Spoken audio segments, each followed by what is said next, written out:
하느님 없이는 절망이 절망일 따름이다. 바로 이것이 신앙인들의 특권입니다. 오늘의 주제는 하느님이다 이 말이에요. 이 하느님은 한 분 하느님이에요. 아빠, 나를 낳아주신 분. 걱정하지 마라. 필요함을 다 알고 계셔. 아빠라고 불러. 내가 뭐 필요하면 아빠 불러도 돼? 무서우면 아빠 불러도 돼요? 그럼. 영원하신 하느님, 우리가 왜 답답합니까? 답을 모르니까 심각합니다. 하느님은 지혜이시다. 전지하시다. 아니 계신 곳이 없다. 여기 야훼께서 계셨는데 내가 몰랐구나. 사막 불모지대에 절대 고독을 느끼는 순간에도 하느님은 여러분과 함께 계세요. 너와 나와 땅을 주고받죠.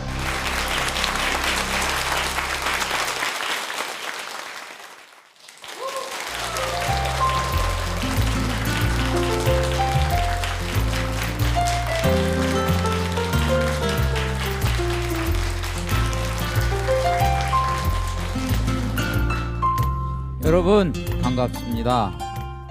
그동안 잘 계셨죠? 네. 저희가 벌써 세 번째 이제 만나고 있습니다. 모든 것은 3~4번이라고 세 번째 딱 뵈니까 이제 가족 같습니다. 그렇죠? 네. 제가 오빠 같죠? 네. 네. 네. 그렇게 여기시고 들으시면 오늘 강의가 잘 될 겁니다. 네. 여러분들 눈빛을 보니까요, 처음에는 이 사도신경 그러길래 호기심으로 많이들 오셨어요. 그런데 지금은 이제 벌써 기대감이 이 눈에 이렇게 그득합니다. 뭔가 모를 것을 주님께서 마련해 두셨다. 또 우리에게 뭔가 하늘에서 쏟아질 것 같다. 아마 그런 기대가 저도 생겨요. 저도.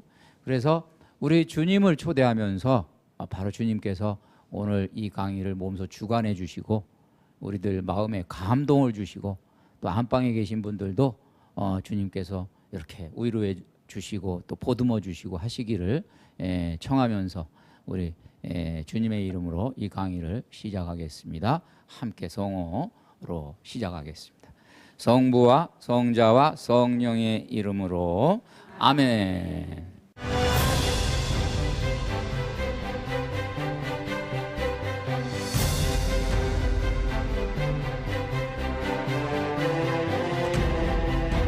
네, 오늘 세 번째 강의의 주제는 전능하신 천주 성부 이렇게 되어 있습니다. 아주 저한테는 감동적인 이야기였어요. 아주 극적인 이야기인데 부시 대통령이 이 러시아의 브레즈네프 장례식에 갔습니다. 가서 이제 러시아가 이 공산주의 국가죠. 공산주의 국가에서 제일 먼저 표방한 것은 뭐예요? 무신론이죠. 신은 없다. 신. 종교 말살 정책을 썼습니다. 그러니까 이제 공산당식으로 장례식을 하려면 이 종교예식이 없어요. 딴 때 같으면 종교예식이 다 있는 거 없어요. 그러니까 완전히 색깔은 조의를 표하기 위해서 까만색 그리고 빨강색은 이제 공산당 색깔이니까 빨강색 이 두 가지로만 하여간 전체적으로 분위기를 조성해서 장례식이 진행 중입니다. 자, 이제 마지막으로 우리 브레즈네프의 부인이 이제 고인 앞에서 이렇게 목례를 할 차례가 됐습니다. 그런데 그 부인이 인사를 이렇게 이제 자기 남편 무덤 앞에서 목례를 하고 나서 이 가슴에서 뭔가 숨겨뒀던 걸 꺼내는 거예요. 보니까 하얀 백합 한 송이를 다 꺼내서 말하자면 관 위에다가 올려놓은 거예요. 그런데 이 백합은 원래 이 성공회가 아니라 참 저기 뭡니까 동방정교에서는 부활을 상징하는 꽃이에요. 그러니까 이걸 탁 우리 남편이 부활하기를 바란다 그러고 올려놓은 거예요. 이것은 이 많은 외교관들을 감동을 시켰습니다. 여러분 여기에 메시지가 있어요. 자기 남편은 신은 없다. 신은 죽었다. 우리가 죽였다. 이렇게 주장하고 종교를 말살을 했어요. 그런데 그 남편을 부인한 사람이 누구예요? 그러니까 부정한 사람이 누구냐고. 예, 부인이죠. 이게 발음이 부인 그러니까 여러분들이 예, 헷갈려가지고 부정이죠, 그죠? 자, 남편은 평생 동안 신이 없다 그랬는데 나중에 부인은 그게 불만인 거예요. 그래서 예, 남편이 죽고 나서 그 말하자면 반대 의견을 이렇게 표명을 했어요. 그랬더니 이제 그러고서 이제 목례를 하면서 기도를 했더니 장례식에 있던 다른 숨어 있는 이 하느님을 믿는 신앙인들이 함께 성호를 긋고 기도를 했다는 이야기입니다.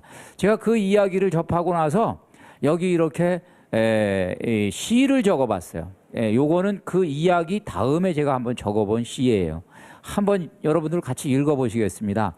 하느님 없이는 절망이 절망일 따름이다. 하느님 없이는 실패가 실패일 따름이다. 하느님 없이는 문제가 문제일 따름이다. 하느님 없이는 벽은 벽이며 밑바닥은 밑바닥일 따름이다. 하지만 일단 하느님을 인정하면 이 모든 것들이 달리 보이게 마련이다. 그 뒤에 숨어있는 희망, 축복, 은총, 새로운 가능성들이 보이게 되는 것이다.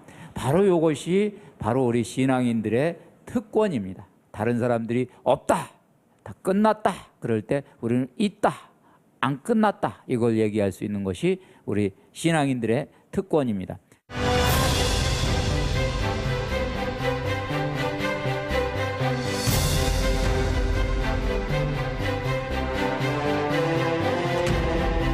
자, 그러면 이제 바로 그것을 오늘 주제로 하는 첫 번째 이제 전능하신 천주 성부 요 대목을 우리가 한번 여러분하고 같이 보겠습니다.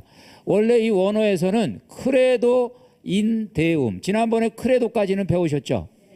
그 다음에는 인 데움 이렇게 돼 있어요. 그 다음에 이제 이고 파트렘 옴니포텐템 요게 이제 오늘 그 뒤에 나오는데 우선 요 끊어가지고 요것을 풀어보면은 하느님을 믿나이다. 요 작은 글자로 믿나이다. 요건 지난번에 했기 때문에 오늘의 주제는 하느님이다 이 말이에요.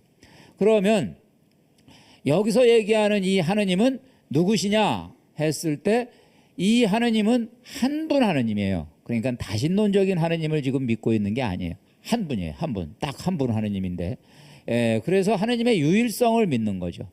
그렇지만은 이제 유럽에도 같은 하느님을 믿어도 잡신 신앙이 많죠.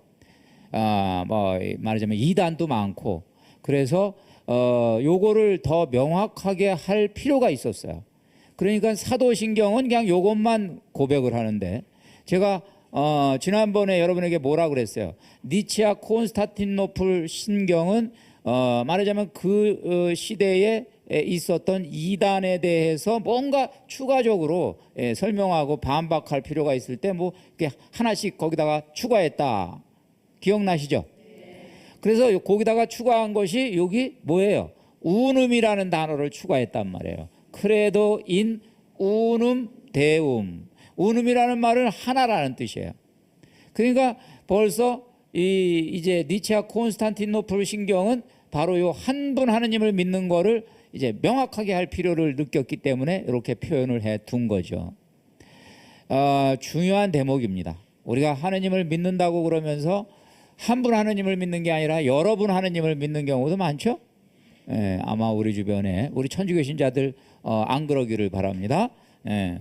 자, 그러면서 하느님 다음에 나오는 표현이 뭐냐 하면은 성부예요. 성부. 전능하신 천주 성부 이렇게 돼 있죠. 파트렘 옴니포텐템 이렇게 돼 있습니다.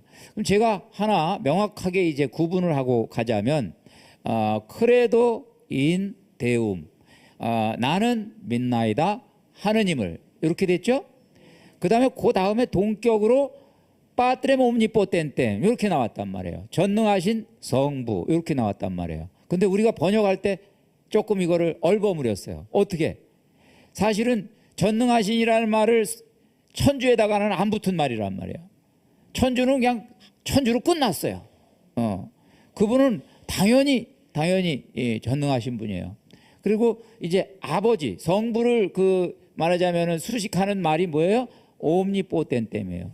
그러니까 여기서는 전능하신 분은 아빠 또는 성부 요쪽으로 이렇게 제한이 된다. 요걸 구분을 조금 해 두시고 아하고 어하고 달라요. 아 다르고 어 다른 거예요. 요것만 좀 지적을 하고 이제 우리가 내용으로 좀 들어가 보겠습니다. 그러면 성부라는 말은 아버지라는 뜻이죠? 성부, 아버지라는 뜻이에요. 그럼 우리가 왜 아버지 이렇게 이제 고백을 하는가? 결국 아버지는 뭐예요? 아버지라는 의미는 뭐예요? 나를 낳아주신 분이라는 뜻이죠. 기본적으로. 그러니까 이 세상에 존재하는 모든 것이 어떻게 돼요? 아버지로부터 왔다. 첫 번째죠. 일단은 모든 만물의 근원이 하느님이시다. 그 얘기를 이제 하시는 거고, 두 번째는 아버지니까 아버지의 특성이 뭐죠? 자녀를 자비와 사랑으로 보살피신다. 그러니까 하느님의 자비와 사랑으로 보살피시는 하느님. 요거를 우리가 이제 이렇게 연상하도록 도와줍니다. 자, 이 하느님을 아버지라고 우리에게 가르쳐 주신 분이 예수님이에요. 구약에서 유대인들은 그 당시에 이 중동에 있는 사람들 그 전통에 따라서 하느님을 아버지라고 부를 줄 알기는 알았습니다. 하느님을 아버지라고 부를 줄은 알았는데 감히 그렇게 잘 못했어요. 왜냐하면은 이 아버지로서 하느님을 체험하기 이전에 이스라엘 사람들이 제일 먼저 가장 강력하게 체험한 하느님은 여러분 홍해 바다를 건너게 해주신 하느님이에요. 기억하십니까? 그러면 그 하느님은 해방자 하느님이에요. 그렇죠? 전능자 하느님. 그러니까 그러고서 이제 아버지 개념이 들어오니까 감히 하느님을 아버지라고 부르는 거는 이건 있을 수 없는 일이다. 이런 이제 마음을 가지고 있을 때 예수님이 이제 확실하게 우리에게 가르쳐 주십니다. 당신이 먼저 하느님을 아빠 아버지라고 부르시죠? 기억하시죠? 성경에. 그러면서 우리에게도 이제 너희도 그렇게 하느님을 아빠 아버지라고 불러. 괜찮아. 그러고 여기 마태복음 23장 9절에 이 세상 누구도 아버지라고 부르지 마. 너희 아버지는 오직 한 분 하늘에 계신 그분 뿐이시다.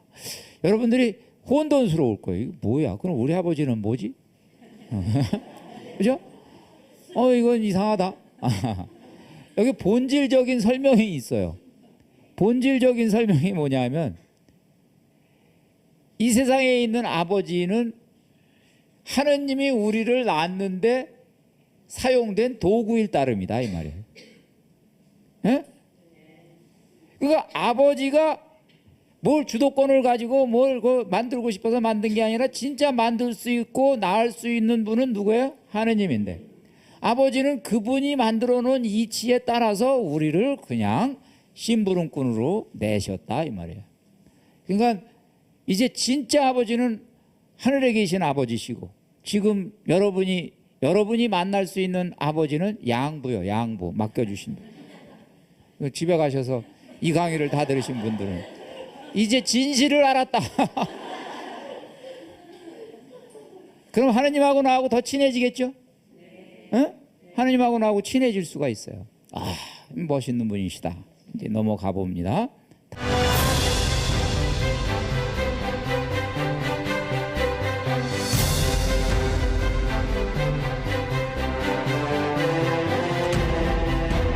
예수님이 가르쳐 주신 이 이름 아빠가 담고 있는 하느님의 자상하심, 예수님이 왜 하느님을 아빠라고 부르라고 했는지 설명해 주십니다. 아빠는 아빠라고 부르면 하느님이라고 부를 때하고 달라. 왜냐하면 아빠라고 부르면 아빠가 필요함을 다 알고 계셔. 왜냐하면 자상하시잖아요. 우리 키우는 양부가 그러시듯이, 그죠? 그러니까 뭐라고 돼 있어요? 무엇을 먹을까? 뭐 마실까? 뭐 차려입을까? 걱정하지 마라. 걱정하지 마라는 얘기는 뭐예요? 다 준다. 이런 거에 대해서 말하자면은 기도하지 마라, 청하지 마라 이 말이 아니고 안심해라 이 말이에요. 준다. 필요함을 다 알고 계신다. 실제 요즘에 뭐 경제 어렵고 뭐 여러 가지 어려우신데 다 살 길이 있어요. 그래도 살 길이 있죠. 저는 이게 이 아버지를 너무나 확신을 가지고 느낍니다. 본당에서 사목을 하는데 보니까 어느 날 와가지고 어느 분이 제가 직장을 잃었습니다. 수입이 끊겼습니다. 또 어느 날 와가지고 우리 애들도 직장에서 직장을 잃었습니다. 우리 집이 이제 수입이 완전히 수입원이 없습니다. 그래서 제가 한 달쯤 지나서 이제 다 죽었겠구나 그러고 가봤더니 살아있어.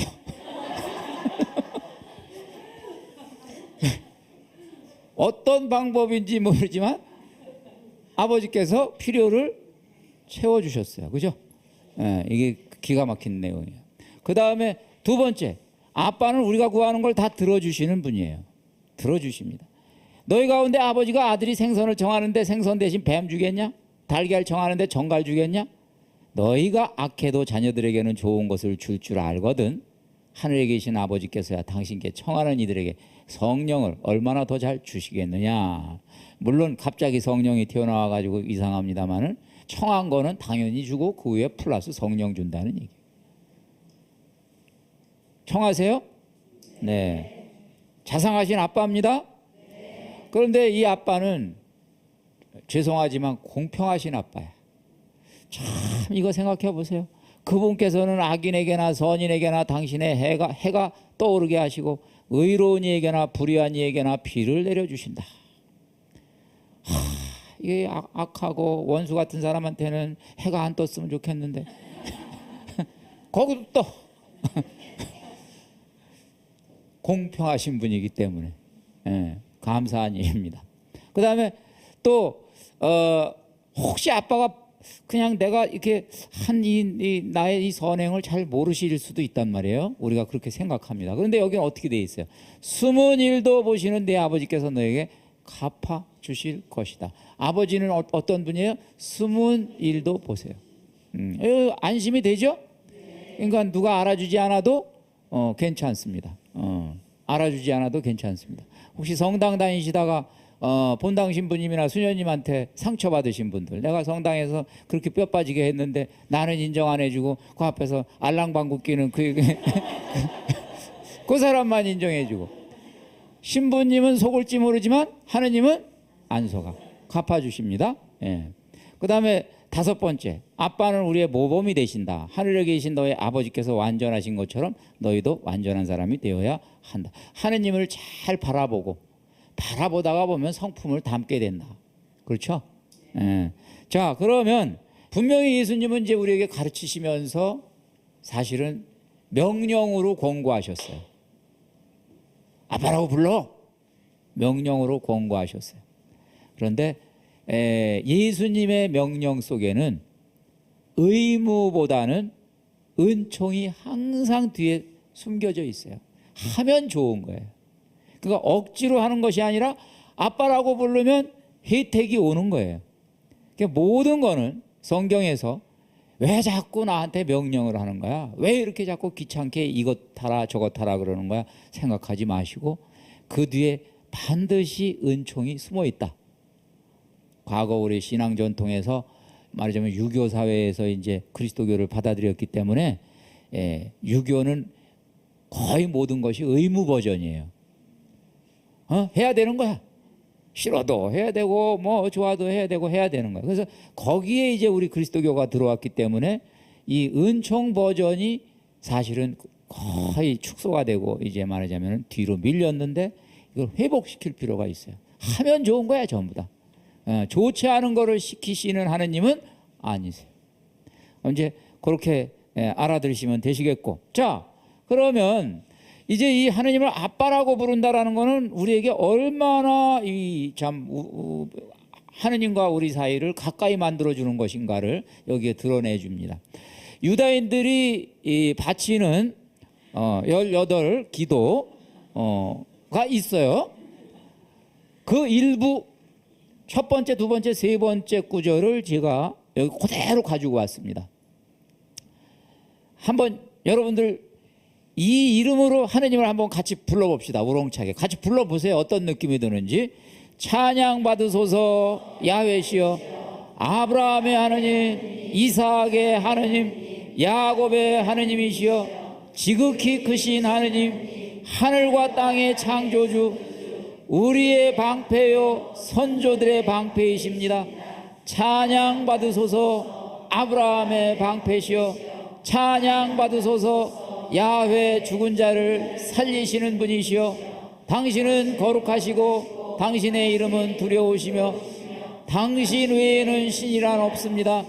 찬양 받으소서. 야훼 거룩하신 하느님이시여. 이렇게 막 불렀어요. 이 하느님 지금 어디 계세요? 어디 계시냐고. 하늘 높이 계시죠. 너무나 하느님을 뛰어나가지고, 그렇죠? 그러니까 이렇게 거창하게 하느님 이름을 부르면 지금 가까이, 물론 이분은 대단하신 분인데 가까이 느껴지지가 않죠. 내 하느님 같지가 않죠. 그래서 이 하느님을 내 하느님으로 만들도록 예수님이 가르쳐 주신 것이 아빠, 이렇게 되는 거예요. 이분이 아빠요. 그럼 이분을 나에게 땡겨오는 이름이 뭐예요? 아빠. 아빠 부르는 순간에 이분이 우리에게 가까이 내려오시고 다가오십니다. 이분을 만나는 거예요. 자, 이 미국의 언론인 팀 루서트라는 사람이 아버지의 지혜라는 이 글에 이제 다음과 같은 아름다운 내용을 소개하고 있습니다. 아버지가 항상 이 어렸을 때 자기를 침대에다가 이렇게 눕혀놓고 이제 시트 탁 잘 정리해 주시고 이렇게 마지막에 이불로 이제 발도 덮어 주시고 그러고 이제 굿나잇 키스를 이렇게 이제 해주고 나가려고 그러면 애는 이제 아빠가 있다가 없어지니까 두려우니까 한 10가지도 더 되는 질문을 던졌대요. 근데 그 질문이 늘 그랬대요. 내가 뭐 필요하면 아빠 불러도 돼? 너무 더우면 아빠 불러도 돼요? 너무 추우면 아빠 불러도 돼요? 무서우면 아빠 불러도 돼요? 배고프면 아빠 불러도 돼요? 그러면 아빠는 항상 그럼. 그러니까 혼자 자는 게 두려운 거 아니야, 어렸을 때는. 그죠? 그럼 이제 이따가 이제 아빠 부르면 이제 오겠다는 얘기겠죠. 그러니까 아빠라는 말 속에 다 들어있죠? 하나님이 지금 여기에 대해서 대답을 하십니다. 그럼. 맞죠? 자, 그래서 저희가 이제 요거를 전제로 전능하신 하느님을 함께 보시겠습니다.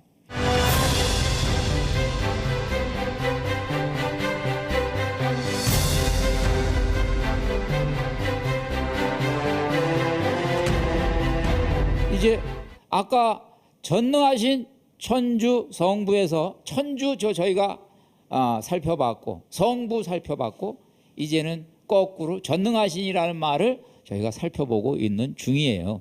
이 전능하심에는 5가지가 들어가 있어요. 전능하심, 영원하시다는 뜻이에요. 우선 전능하신이라는 말 속에 포함된 말이 영원하신 거예요. 영원하신 하느님, 시작이요 마침, 시작도 없고 끝도 없으신 하느님, 시간을 주재하시는 하느님이에요. 그러니까 영원이라는 말에는 시간의 왕이다 이 말이에요.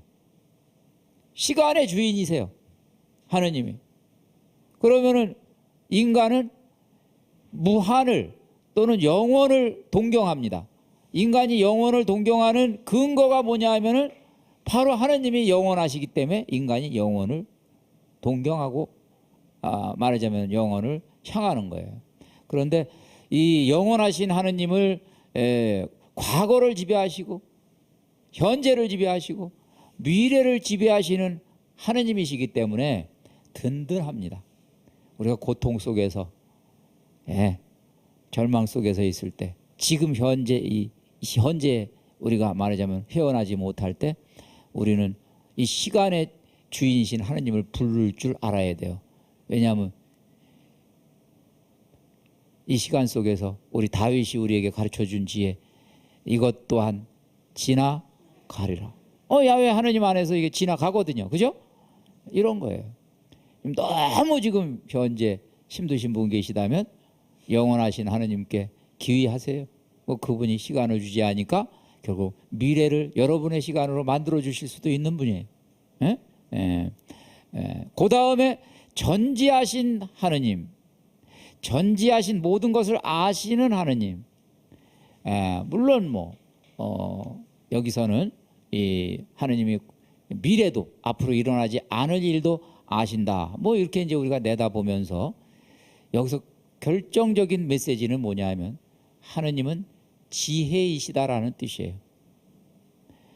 여러분, 하느님이 지혜라는 말은 우리에게 힘이 되고 위로가 됩니다. 우리가 왜 답답합니까? 답을 찾는데 답을 모르니까 답답한 거야. 답이 없으니까. 지금 내가 지금 부딪힌 문제 왜 심각합니까? 답을 모르니까 심각한 거야. 왜 헤맵니까? 답을 찾아서 헤매는 거예요. 우리가 찾을 때. 그런데 하느님은 지혜이시다. 전지하시다. 그러면은 그분에게 답이 있다는 거죠. 우리가 성당을 다니면서 하느님을 믿으면서 하느님께 지혜를 구하면 그분께서 여러분 명호를 열어주셔서 지혜를 주시는 분이십니다. 예. 저는 아무리 바빠도 글을 쓸 때 또 강의를 할 때 성호를 긋고 주님께서 지혜를 열어주시기를 청하고 제가 강의를 하고 또 글을 쓰고 합니다. 그러면은 정말 책에서 읽을 수 없는 지혜가 술술술술 나와요. 아마 제 강의 중에는 책에서 제가 인용하는 사례나 이야기들이 있지만 사실은 원천이 저 하느님, 직통으로 하느님에게서 받은 지혜도 많아요. 영감이거든요. 그분께 지혜를 청하는 여러분들이 되시기를 바랍니다. 네. 자, 그래서 이제 그 다음에 우리가 세 번째로 편재하신다. 요 오른쪽에 있는 유비쿼터스라는 말이 요즘에 많이 유행합니다. 유비쿼터스 시대가 왔다. 요게 원래 하느님이 유비쿼터스 하신 거예요. 그러니까 유비쿼터스라는 말 자체가 하느님을 설명하는 단어였어요. 무소부재하시다. 그러니까 아니 계신 곳이 없다. 그것이 바로 이제 이 내용입니다. 그런데 요즘에는 누가 무소부재해요? 누가 무소부재해요? 누가? 전자제품이 무소부재. 인터넷 네트워크가 무소부재. 아니 계신 곳이 없어. 그래서 그걸 유비쿼터스 시대라고 그래요. 와, 그렇지만 그거보다 더 센 분이 누구예요? 하느님. 그렇게 생각하시면 아마 될 겁니다. 이 편재하시는 하느님은 두 가지로 그 특성을 나타내십니다. 첫 번째는 편재하시기 때문에 말하자면은 우리 양심이 숨을 곳이 없어요. 그렇죠? 한 수도원에서 이 말하자면 수도원장의 총애를 받던 수제자가 있었어요. 그래서 이제 딴 사람들이 아주 시기를 많이 했어요. 왜 쟤만 저렇게 말하자면 총애를 하냐? 뭐 그랬는데 이제 새 한 마리씩을 줬어요. 수도원장이 이제 모든 수련생들에게 새 한 마리씩을 주고 가서 말이야 아무도 없는 데 가가지고 죽여가지고 와 그랬어요. 그랬더니 다들 가서 잘 죽여가지고 왔어요. 근데 이 수제자만 못 죽이고 와가지고 벌벌벌 떨고 있었어요. 와가지고. 그래서 이제 다른 제자들이 옳거니 오래간만에 저놈 야단 맞는 거를 보겠다 그랬어요. 그랬더니 너는 왜 내 말을 거역했느냐? 그랬더니 제가 아무리 하느님 안 계신 곳을 찾으려고 그래도 하느님 안 계신 곳이 저로서는 찾을 방법이 없었어. 아무도 없는 데는 없습디다. 그래서 못 죽여왔습니다. 어떻게 됐나요? 야단 맞았나요? 칭찬받았나요? 네가 진짜 내 제자다. 그랬다는 이야기.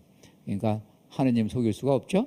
그 다음에 이제 이 무소부재하신 하느님은 우리가 정말로 하느님이 없다고 느끼는 현장에도 계시다는 뜻이에요. 여러분 그 기억하십니까? 구약 성경에서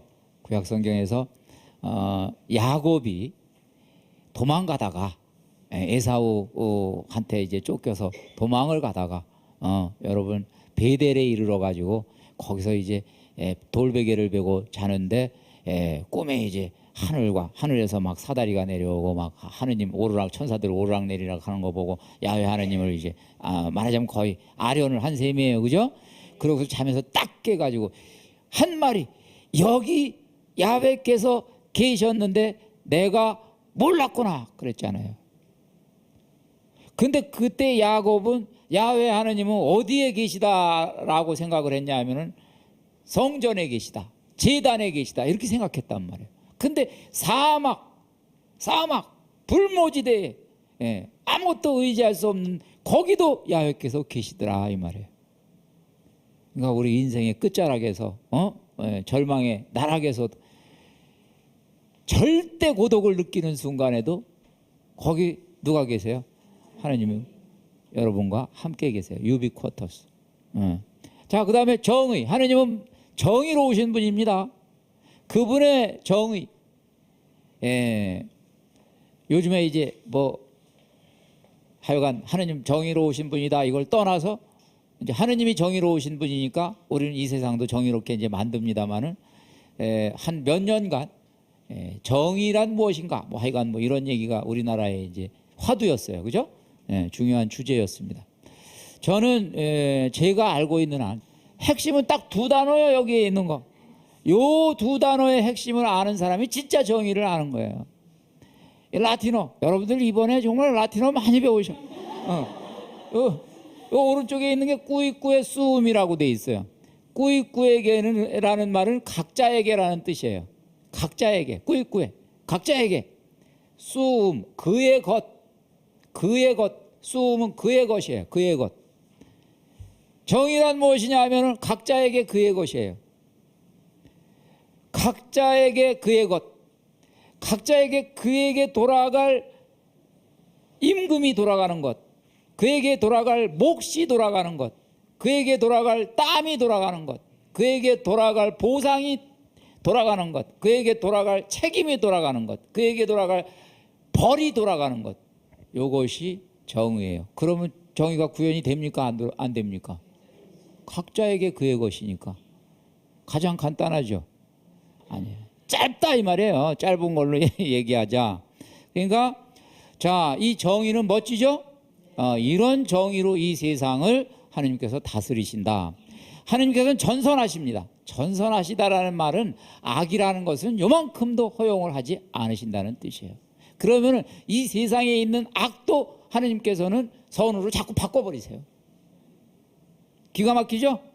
그래서 이제 악을 선으로 바꾸시는 하느님, 나중에 제가 뒤에서 다시 한번 여러분들하고 묵상 내지는 성찰을 좀 해볼 겁니다. 자, 전능하심 안에 영원과 전지와 편재와 정의와 전선이 있다. 그러니까 이건 서로 맞바꿀 수 있는 거예요. 또는 영원하고 전지하고 편재하고 정의롭고 전선하시니까 또 전능하시고, 이런 하느님을 우리가 믿기 때문에 기도를 하는 거예요. 하느님이 기도에 응답을 하실 수 있는 근거가 바로 여기에 있어요. 이분은 못하실 것이 없는 거야. 당신의 지혜로 그때그때 필요한 걸 우리에게 주시는 거죠.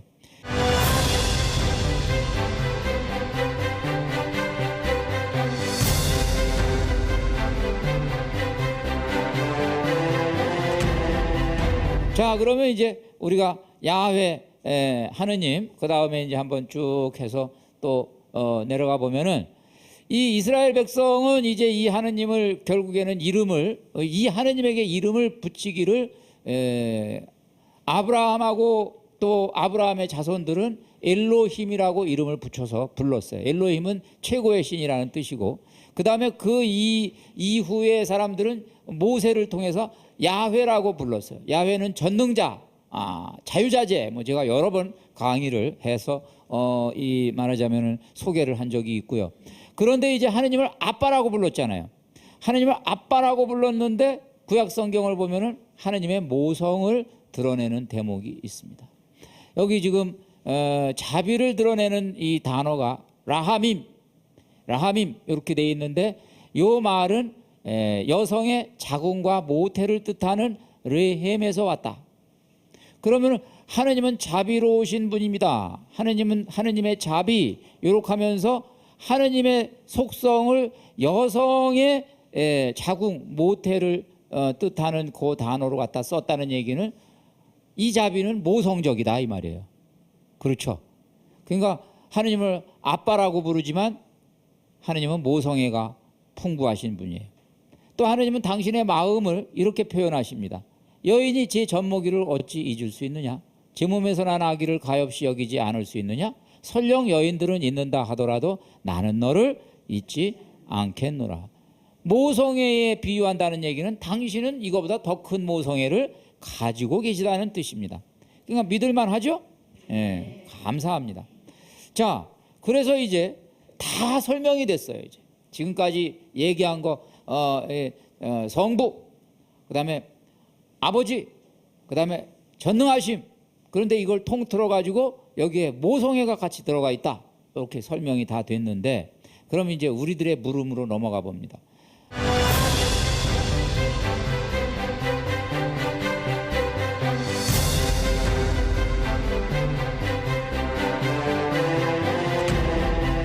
이 전능하신 하느님이 그렇게 전능하다고 하면서 사실 우리가 살다가 보면은 말이 전능하신 하느님이지 전능하신 하느님이 속시원히 나타납니까? 전능하시다고는 아는데 침묵만 하고 계실 때가 너무 많아. 손가락 하나 까딱하면은 뭐가 일어나는데 까딱을 안 하시니까 문제야 이분이. 우리 마음껏 우리가 원하는 대로 안 해주세요. 그래서 우리가 이제 깊이 생각해 보는 거야. 고통을 겪고 그다음에 우리가 원망하고 불평불만을 가지면서 왜 당신은 침묵하십니까? 그럴 때 이제 우리가 성경은 또 영성은 이제 여러 가지 말하자면은 아주 깊은 그 심오한 사상을 가지고 우리에게 답변을 줍니다. 그 중에서 제가 몇 가지만 소개를 해보겠습니다. 우선 하느님이 침묵하시는 이유는 속 시원하게 간섭하지 않고 침묵하시는 이유는 인간에게 자유의지를 주셨기 때문이에요. 하느님이 인간을 창조하시면서 자유의지를 주셨는데 이 자유의지라는 것은 대단한 거예요.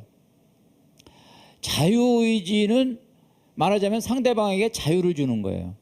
그런데 왜 자유를 주냐 하면은 사랑의 파트너로 이제 삼고 싶으셔서 자유를 주신 거예요. 너와 나와 사랑을 주고받자. 네. 사랑의 주체가 되도록 자유를 주셨는데 이게 자꾸 이제 배반하고 속썩이고 하잖아요.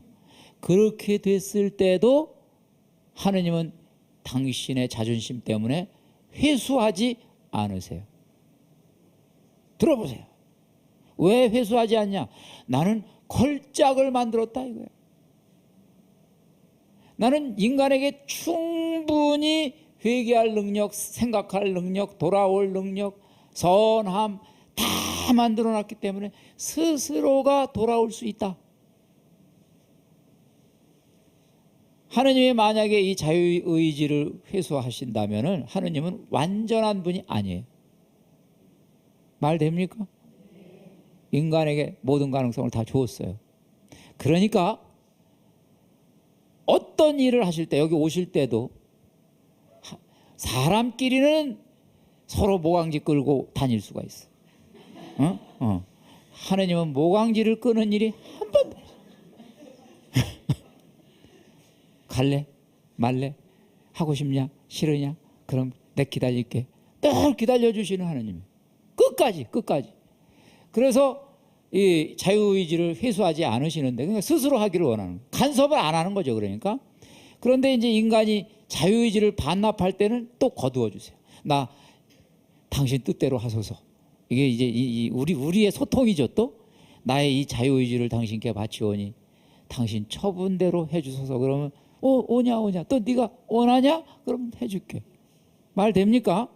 자, 그래서 여기 아주 이제 우리들이 이제 생활에서 뭔가를 지금 이 영감을 주는 대목이 하나가 있어요. 그게 뭐냐면 회개를 시킬 때조차도 우리의 자유를 이용하십니다. 어떤 사람이 막 기도해요. 우리 남편 사람 좀 되게 해주세요. 맨날 꼬주망탱이, 맨날 하느님 멀리 떠나고 요즘에 아이가 하여간 우리 남편 당신 품 떠나서 지금 엉망으로 살고 있는데 당신 품으로 다시 데려오세요. 기도를 했습니다. 그럼 하느님이 이제 어떻게 해요? 데리고 와야 되잖아요. 기도 응답을 해줘야 되니까. 자유의지는 건드리면 안 되잖아요.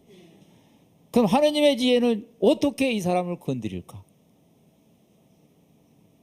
생각해 보세요, 여러분들이. 하느님의 지혜는 어떻게 이 사람을 돌아오게 하겠냐고. 장애물을 놓으시는 거예요.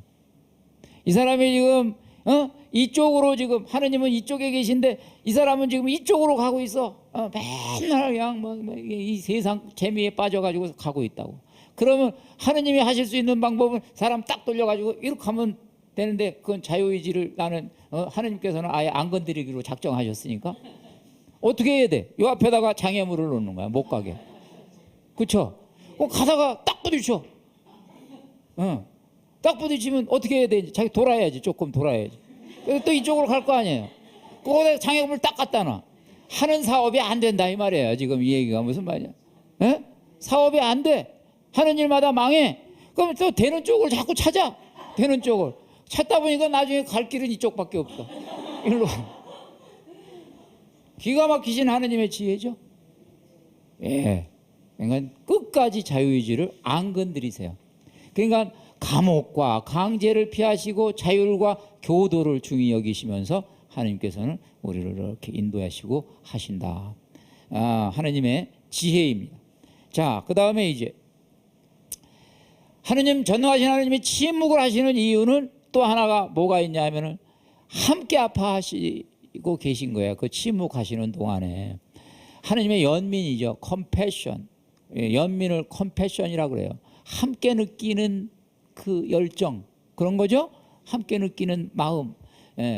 독일어로는 미트, 함께, 라이덴, 고통을 겪는다라는 뜻이에요. 그 연민이에요. 미트 라이덴, 함께 고통을 겪어요. 그것이 연민입니다. 보네포 목사가 뭐라 그랬냐면, 고통받지 않는 하느님은 인간을 고통에서 해방시키지 못합니다. 결국 함께 우리와 아파하시면서 아까 얘기한 이런 고통 가운데 지금 방금 당신의 지혜를 써서 그 다음에 이렇게 돌릴 때는 또 자유의지를 가지고 돌리시고 이런 거죠.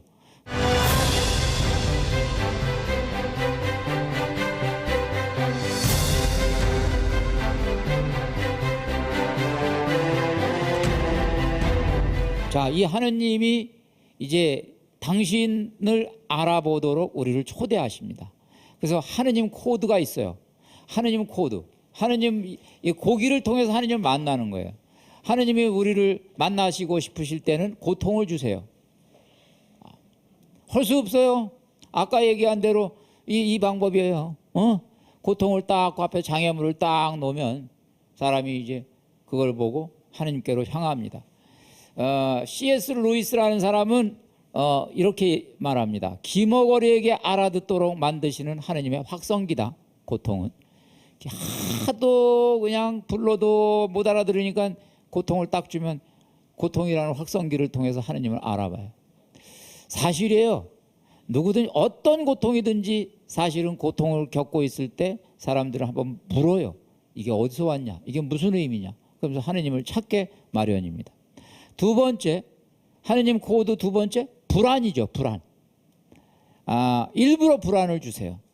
그래서 성 아우구스티노 우리 그 유명한 말을 이렇게 했습니다. 오 주님, 당신은 당신을 위하여 우리를 만드셨으니 우리의 마음이 당신 안에서 쉴 수 있을 때까지는 불안하나이다. 그러니까 불안도 하느님을 향하게 하는 코드예요. 어떤 때 너무 불안하면은 하느님을 향해서 우리가 말하자면 우리의 영원이 아니라 그냥 안식을 또는 평화를 이렇게 청하게 되죠.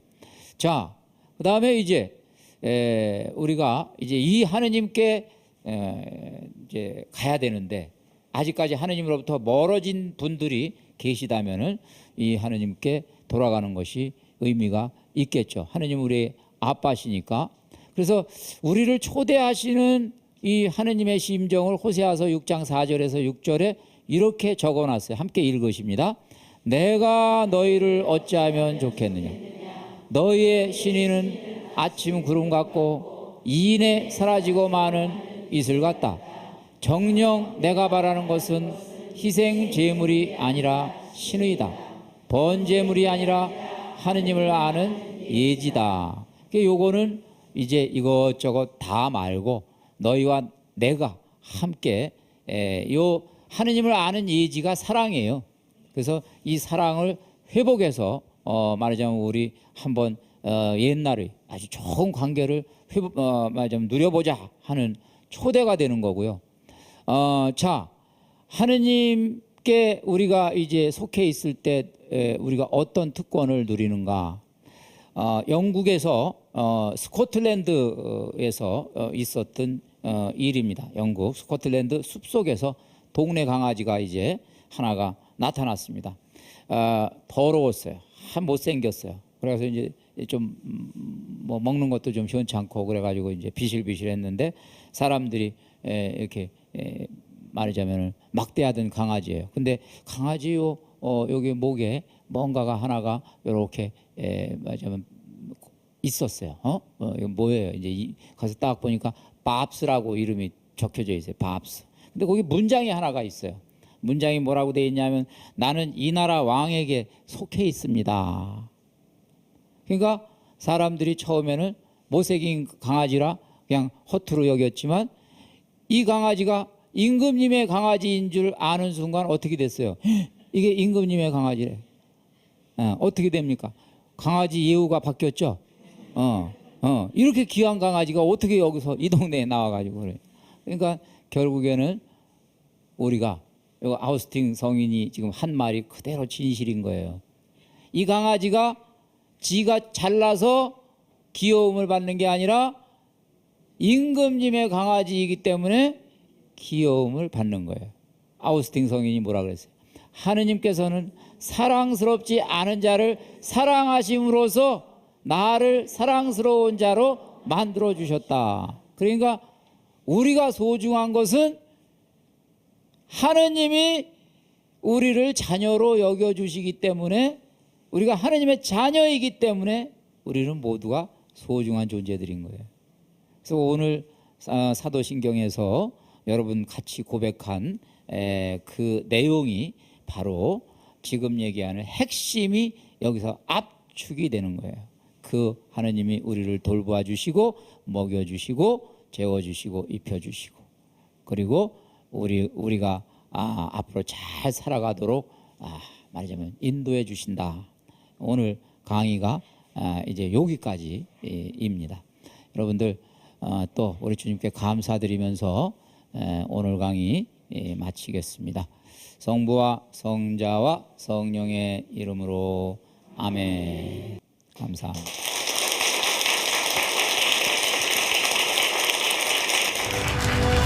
하느님께서 이 세상에 수많은 발자국을 남겨놓으셨습니다. 물을 내셨다고 돼 있어요.